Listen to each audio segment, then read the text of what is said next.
So let's dive into the story of a martial art that literally conquered the world, only to completely shatter into a bunch of warring factions. This is the incredible story of how the Kyokushin Union was forged, trying to bring unity back from all that division. And to really get this story, you have to start with its core philosophy, the Kyokushin spirit. You see, this isn't just about fighting. It's a whole code of humility, awareness, and service. This spirit, it was the foundation for a massive global movement. And, well, it was the first thing to go when it all fell apart. The man at the center of all this was the legend Sosai Masutatsu Oyama. He poured his entire life into karate, mastering a bunch of different styles before creating his own, Kyokushin, way back in 1963. And under his leadership, he kicked off a golden age of just incredible, unified growth. And the scale of his success? I mean, it was absolutely staggering. Under Oyama, Kyokushin swelled to an estimated 12 million members across 124 countries. It had become one of the biggest, most influential martial arts organizations on the entire planet. So, Sosai Oyama's vision, it was a reality. He had done it. He built a single, powerful school of karate with an official dojo in every single prefecture of Japan and a footprint in pretty much every corner of the globe. I mean, what a monumental achievement. But then, after the founder passed away, a crisis struck that shook the very foundation of this massive global organization. The Golden Age? Yeah, it was over. You can almost see the story right here.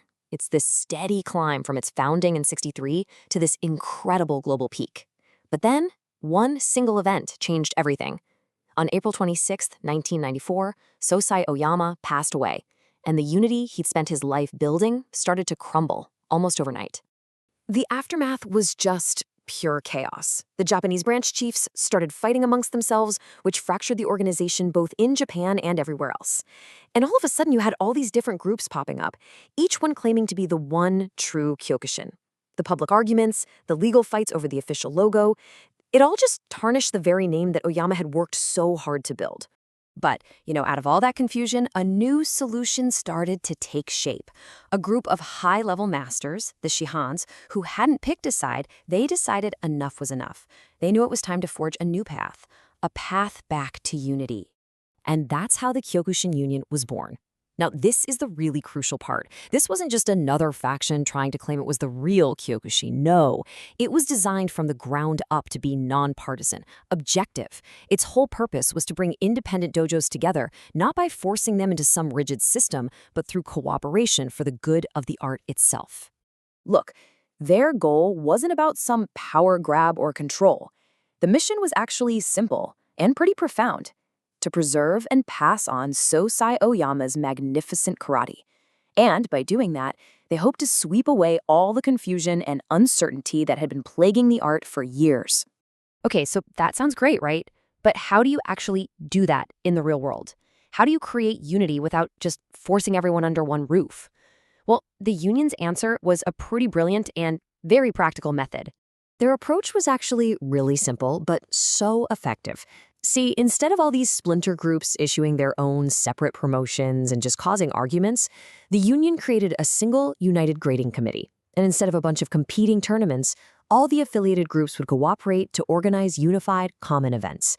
This was all about creating unity through shared standards. Just take a look at this. By creating a clear, totally standardized path for advancement, we're talking Dan promotions, the black belt ranks, the union got rid of all the ambiguity. Now everyone follows the same syllabus, the same requirements. There's no more arguing over who's a real third Dan because everyone is tested against the exact same high standard. And the whole focus on a tough, standardized system, it connects right back to the founder's own philosophy. Sosai Oyama was all about relentless, dedicated practice. The union structure is really a modern version of that same spirit, creating mastery through a path that's clear, consistent, and very, very demanding. But the union's vision didn't just stop at fixing problems in Japan, no. The goal was, and it still is, truly global. They laid out this really clear, step-by-step roadmap for global unity. It all starts at the national level. If 3 or more dojos in a country get together, they can form a national union. Then, if 3 or more countries in a region unite, they can form a regional union. And the ultimate goal? To bring all those regions together into one world union. And this is where the entire story really comes full circle. The highest goal of the Kyokushin Union is a mirror of the founder's own ideology.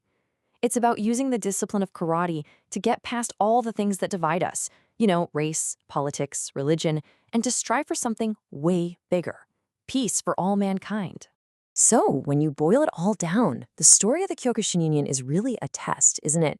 It asks whether a shared philosophy, a common spirit of discipline and respect, can actually be powerful enough to overcome all the ego and politics that so often pop up after a great leader is gone. It's definitely a question worth thinking about.